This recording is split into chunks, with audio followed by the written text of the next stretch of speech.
This is Pet Life Radio. Let's talk pets. Welcome to Animal Rights on Pet Life Radio. This is your host, Tim Link, and I'm so glad you're joining us today.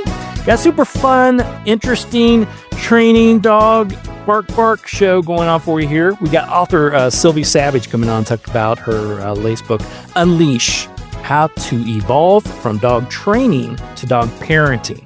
So I love that. Because we all consider ourselves dog parents. If you're from overseas, they roll their eyes when we say that. But here in good old USA and North America, we are all dog parents.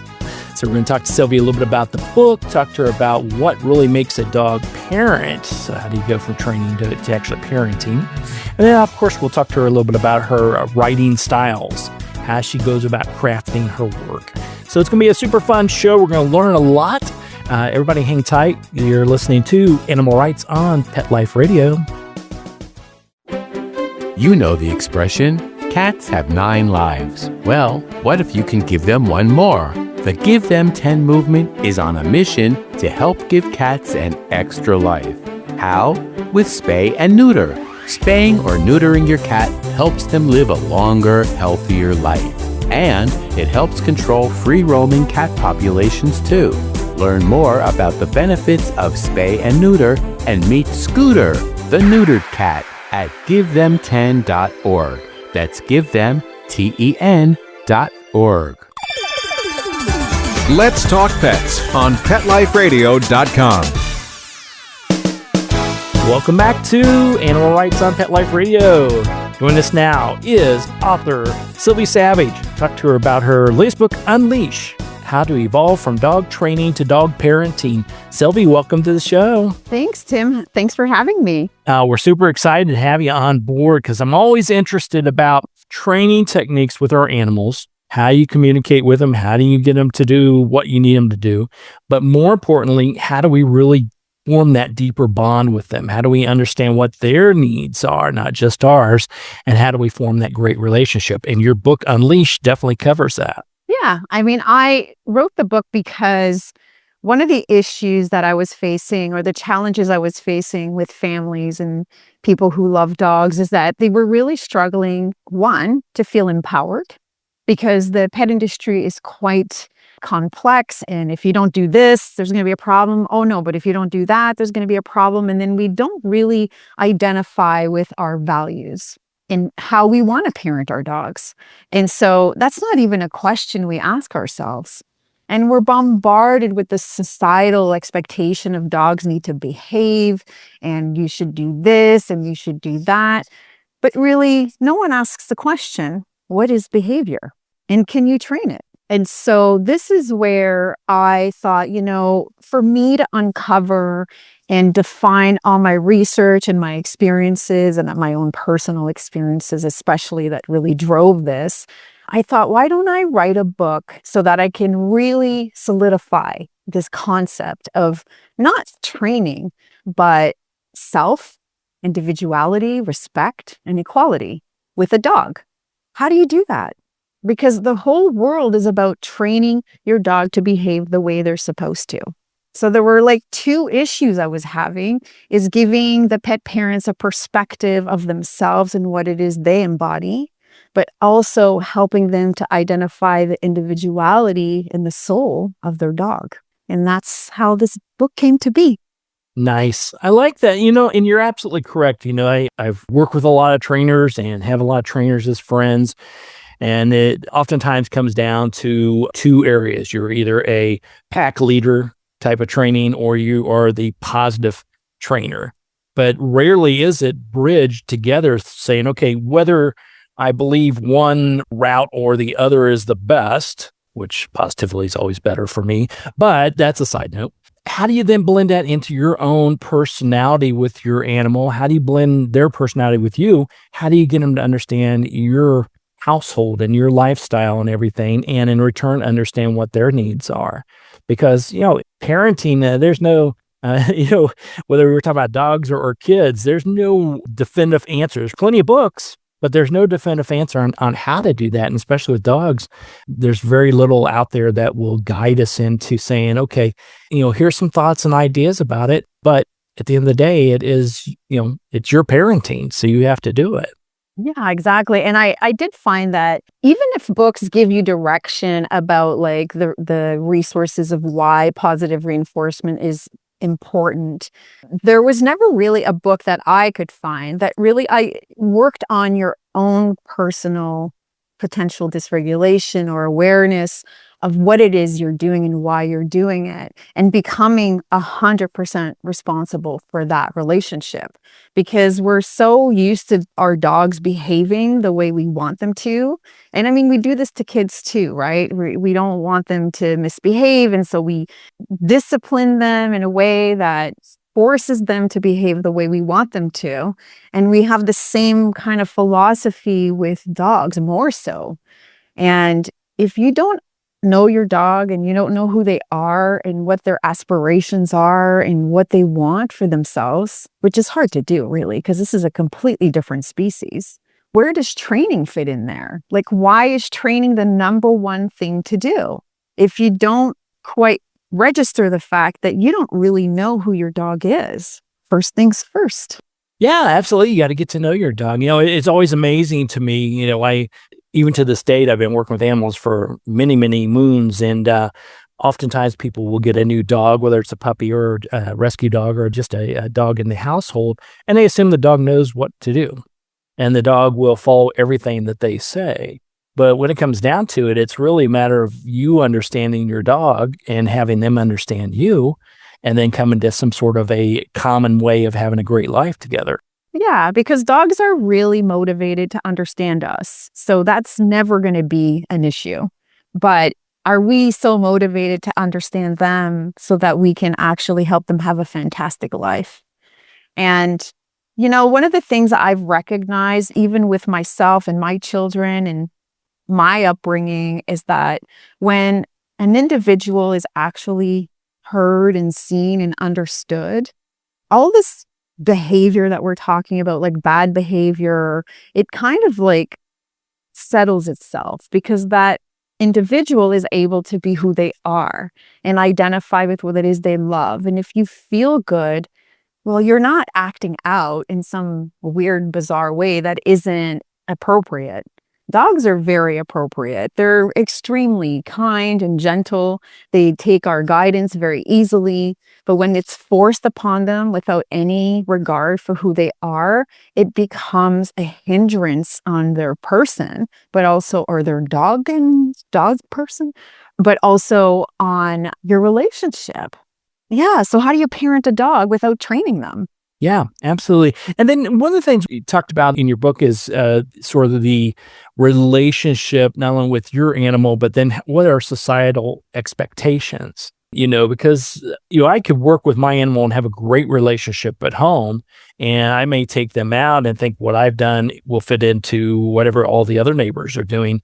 And then I find out, no, that's not the case. Or sometimes I don't even take my dog out and about with the other neighbors when there's dogs around because I don't know how they've trained them. I don't know if I still remember the story of I had two schnauzers. One was the center of attention, so she got upset if you didn't give her attention. The other guy, he got upset if you did give him attention. And so we took them both to one of the local parks, not one of the dog parks, just a regular park. And of course, we had them on leash like you're supposed to do, and that's the law, that's the training. And a lady just lets her dog out of the car and a dog comes running up like crazy. And we're like, whoa, stop. She's like, oh, he's okay. He's very friendly. And I'm like, my other dog is not that friendly. And the lady's face turned stark white, came running for her dog, trying to grab her leash and everything, because she just assumed what she thought was acceptable, that she had done the training, and her dog does great with people, that it would get along fine with every other person, every other dog out there. And that's not the case. No, I think like what we're talking about is really values. So we all have different values. And especially now in society, we're really witnessing what happens when there's a lack of respect within those values, right? So what I mean by respect is knowing what it is that you believe in, but not feeling a need to force or change someone else, but just accepting that and working within that reality.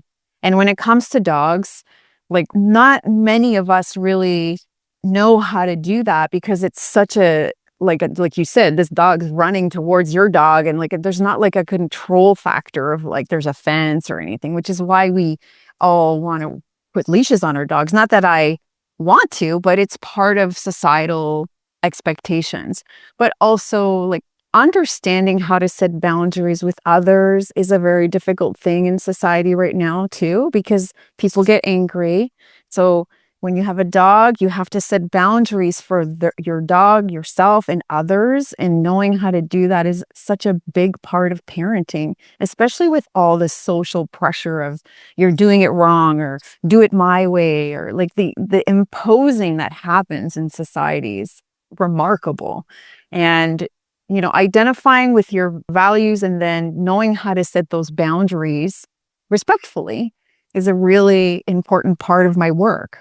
Yeah, and I love the fact that, you know, you really go into detail. You know, a real parallel for me for having kids in your life, you know, but also is really a parallel for relationships as well, because each person in the household has their own unique personality, their own way of going about doing things, their own unique characteristics.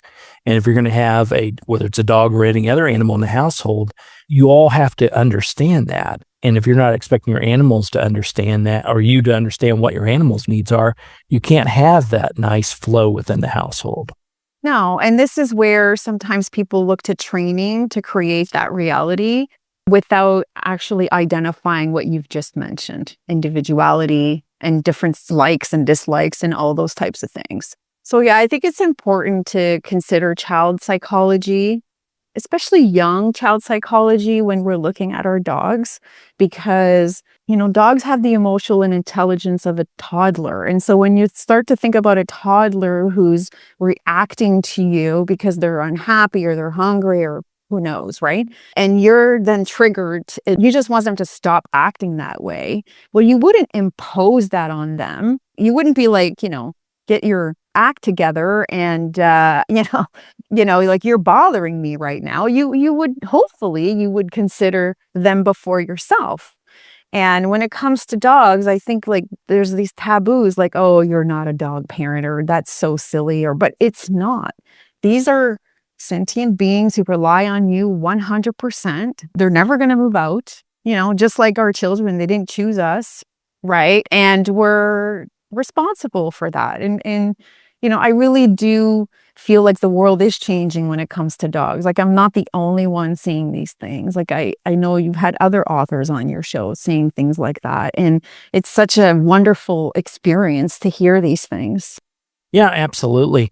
So when people pick up the book Unleash, the feedback that you've been getting, has it been, oh, I thought this was just another dog training book, or wow, this really got in sort of the psyche of my dog, which helped me better understand them, or what's been sort of the take on this new, I wouldn't say it's a new approach, but it's your unique approach to all this. It's more of a, hey, the training will come. It's the understanding that's most important. Yeah, like setting your perspective. I think what's been the most phenomenal thing I've heard that I keep hearing is I feel so validated. Oh, nice. And yeah. I wrote the book wanting to validate and not to, you know, push people away and make them feel good about themselves and the choices they make, even if it's mistakes. I mean, I share in the book the mistakes I've made, and there's plenty.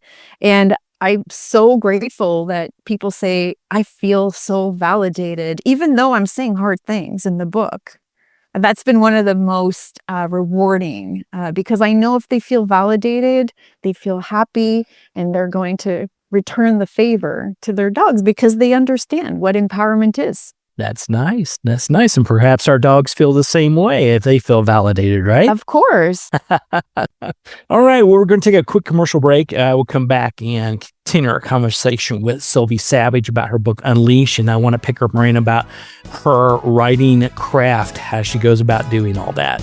So everybody hang tight. We'll come back right for this commercial break. You're listening to Animal Rights on Pet Life Radio. Hi, this is Tim Link, animal communicator and pet expert and host of Animal Rights on Pet Life Radio. Have you ever wanted to know what your pet is really thinking? Do you want to find out if they truly understand what you're trying to tell them? Or wish you could build a better understanding and closer relationship with your pet? Well, now you can. Learning to Communicate with Animals is a 4-part on-demand workshop. In the workshop, you'll learn the essential techniques that are necessary to communicate with animals, including what is animal communication, breathing correctly to achieve the perfect state to communicate with your animals at a deeper level, using guided meditation exercises, a method to communicate with animals, and how to send and receive information from your animals. So if you're wanting to learn how to communicate and connect with your animals at a deeper level, visit PetLifeRadio.com/workshop and purchase and download Learning to Communicate with Animals. You'll be glad you did.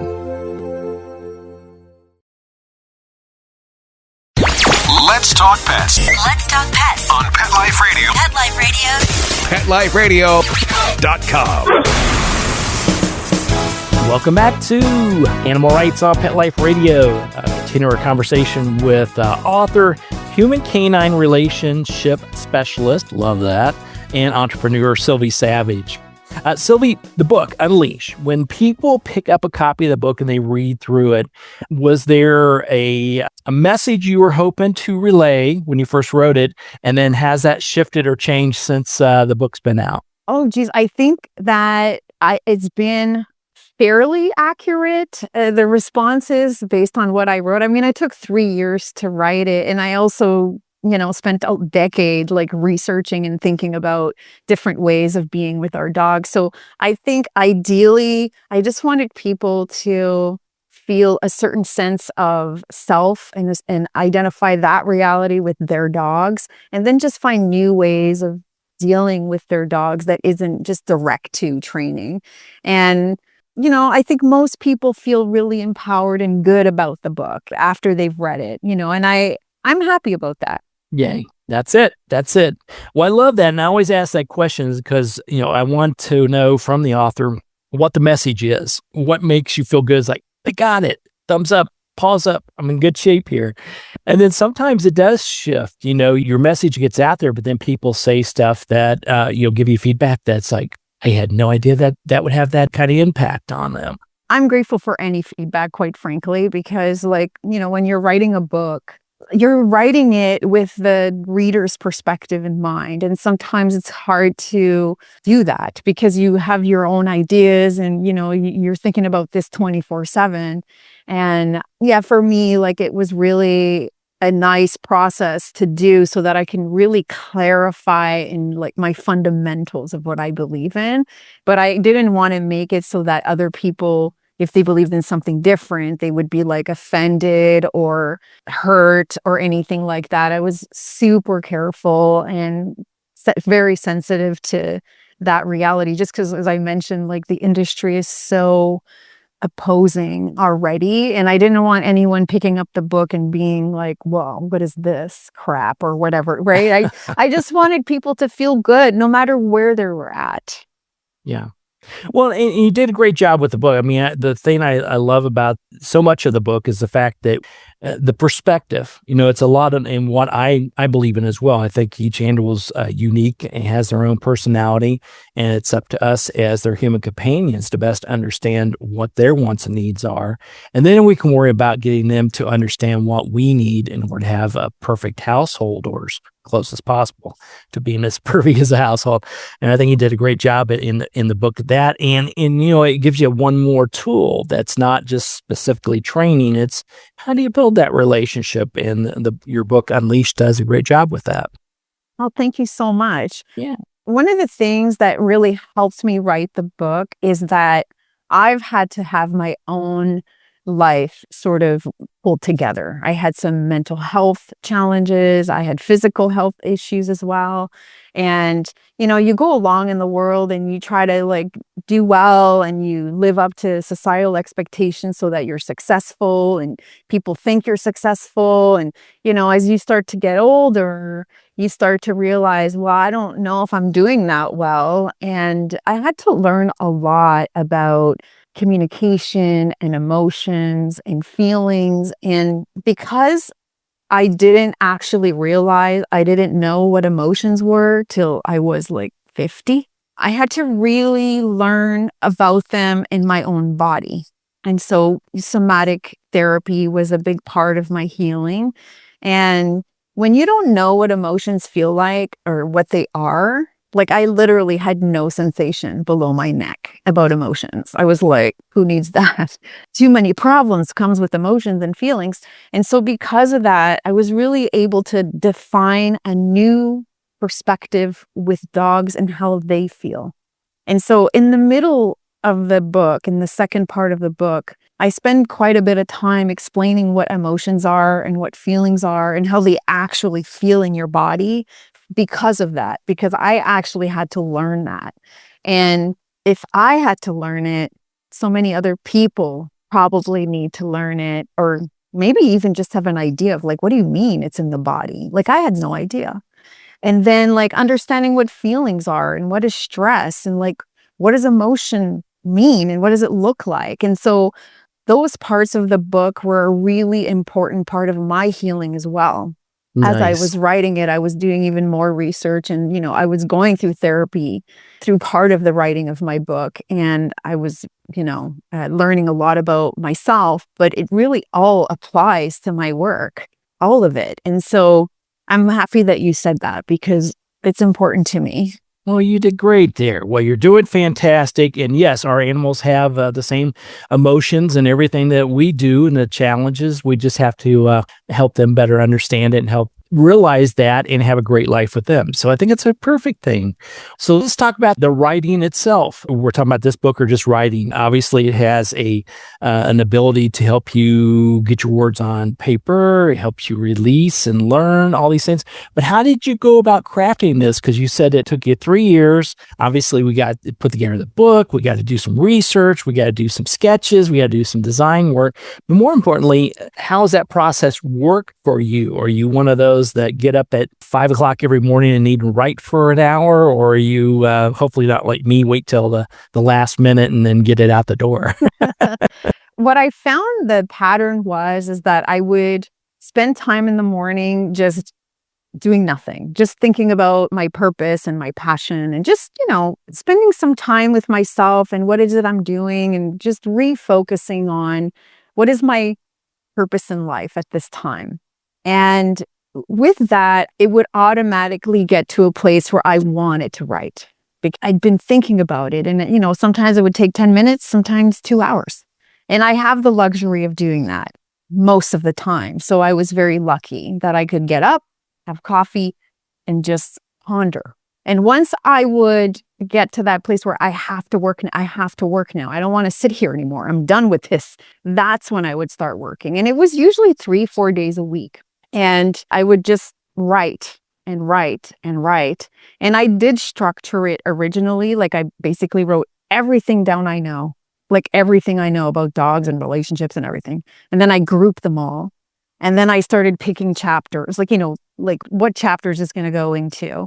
And then I kind of knew the scope of what I wanted to share. And then I just wrote. It took me a year to write the first draft. And I think the biggest thing that helped me as a writer is that I actually knew I was going to hire a structural editor. So it didn't matter if it wasn't great because it wasn't going to go out. So I didn't have that pressure of perfection. I just had the passion of doing it. And once it went to my editor, I did 9 drafts of that, like 9 edits of that book until it got to the place it is now, right? But that was just my rhythm. I would just do what inspired me. And then if I got to places that were really hard, where I was like, I don't even know what my name is. What am I doing? I would actually have this little thing where I would just try to get it through, like just get to the other side of the concept or the idea, even if it was crap. And then the next day when I would come back, it would make so much more sense. I'd be like, oh, I know what I'm trying to say. And then it would just flow so much easier. And that was kind of my process. Nice. I like that. And the editing, that makes a lot of sense, truthfully. Your idea maybe was get it on paper, then get the editor and let them do it. Because editing along the way I've always found to be a challenge. And a lot of times there's no right or wrong answer. to this, but oftentimes they say, well, don't even look at what you're typing, put it all down. Don't try to make autocorrects. Don't try to edit along the way. And I find it impossible to begin with, because even knowing that an editor is going to find mistakes big time, it doesn't matter. So I like the fact that you went when the epiphany hit you, when it hit you, you wrote for as long as you wanted to or could do, or until you got to the sticking point, and then you left it alone and then let the universe come back the next day and say, okay. Yeah. And you're like, oh, yeah, that's the answer. That's what I wanted. Yeah. And sometimes it was 2 weeks too. It wasn't one day, right? Sometimes it was like, I'm really don't want to do this. So I think I just waited to feel inspired to do it instead of forcing it. And I think that it's almost like a weird discipline.